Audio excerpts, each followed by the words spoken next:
The Island Line. Originally built in 1864, this rural railway on the Isle of Wight has seen its fair few changes and upgrades in the last 160 years. In this video, I'll be covering the history of this peculiar line.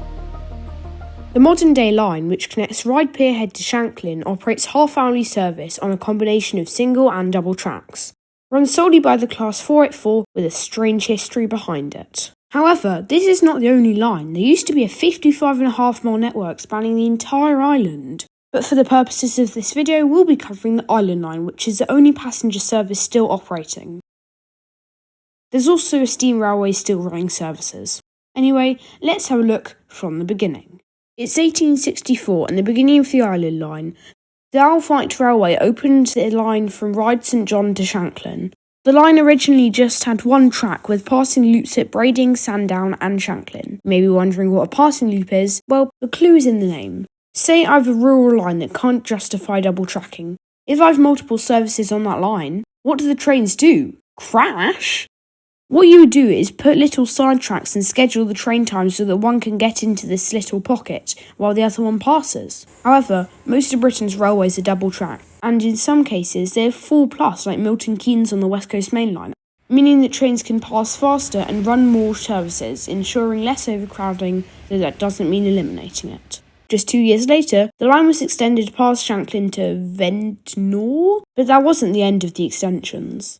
In 1880, the London and South Western Railway and the London, Brighton and South Coast Railway operated a jointly owned line extending past Ryde St John's Road to Ryde Pierhead, stopping at one intermittent station being Ryde Esplanade, marking 3 Ryde stations on the line. This extension closed the gap between the ferry services from Portsmouth Harbour, so it was easier for people to hop on the rail network and make it down the east coast of the island. Due to the Railways Act of 1921, which I also briefly covered in my video about the Thameslink controversy, the Island Line and all the other railway lines on the Isle of Wight became part of Southern Railway. However, 27 years later, in 1948, the railways were nationalised and Southern Railway became part of British Railways. In 1966, the part of the line between Shanklin and Ventnor was closed, and it remains so to this day. Just half a year later, all steam trains were fully withdrawn from the railway. After some building works with modified stations and improvements on the line, there was one big change. The line was electrified with a 660-volt DC third rail system. You may be wondering what third rail is. Well, it's quite simple. In a nutshell, there's a third rail line which is electrified, trains pick up that electrical current, and it powers them. Though the voltage is so high that if you step on it, you could get electrocuted so severely that it will lead to life-changing injuries or a very possible death. You'll find third rail a lot on South Western Railway and South Eastern, plus quite a bit more. It's only dangerous if you're trespassing on the line. Now that steam trains were gone, what took their place? Well, the Class 485 and 486. However, these were former underground stock, built between 1923 and 1934, known on the tube as the standard stock. After an extensive refurbishment, these appeared on the Island Line in 1967. In the 1980s, British Rail, formerly known as British Railways, was sectorised into different regions and the line became part of the Network South East sector. Services on the line were branded as Ryde Rail. 2 new stations opened, Lake in 1987 and Smallborough Junction in 1991, which links the steam line. What's your favourite era of the Island Line? Let me know in the comments. In 1989, the railway was changed to be branded as the Island Line, just like it is in the present day. The new branding was included on the recently introduced Class 483, another train from the tube, which has been refurbished and entered service, originally from 1938. But the Island Line's obsession with tube stock continues into 2025, as we'll find out later. 7 years later, and the Island Line contract is up for bidding. However, it comes with a catch. The new owner of the Island Line will be responsible for its upkeep, including the line, stations and trains. The Stagecoach Group won the bid and started operating services under Island Line trains.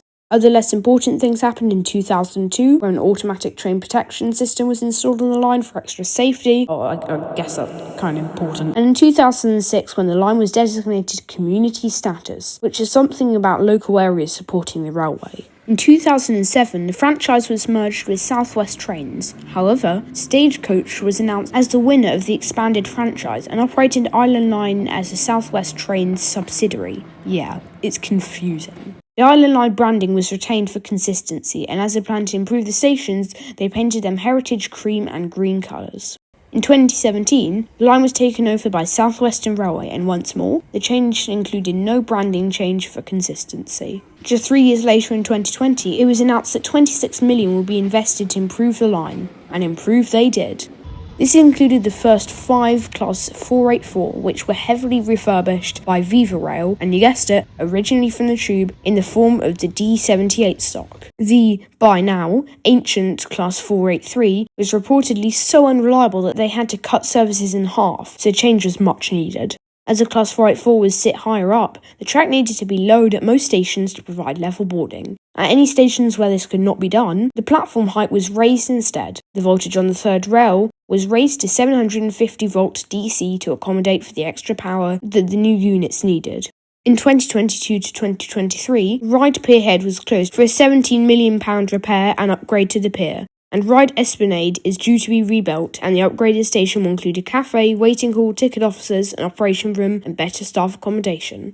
The station was briefly closed in 2023, these works, and is currently open with work still in progress. So that wraps up the video. It was a mammoth one to produce with such a large script and an insane amount of fact checking, on my aim to provide better content more often. By the way, I'm going to Alstom's The Greatest Gathering on Sunday up in Derby, so if you see me, feel free to say hi. You've been watching GlobeSync, and goodbye.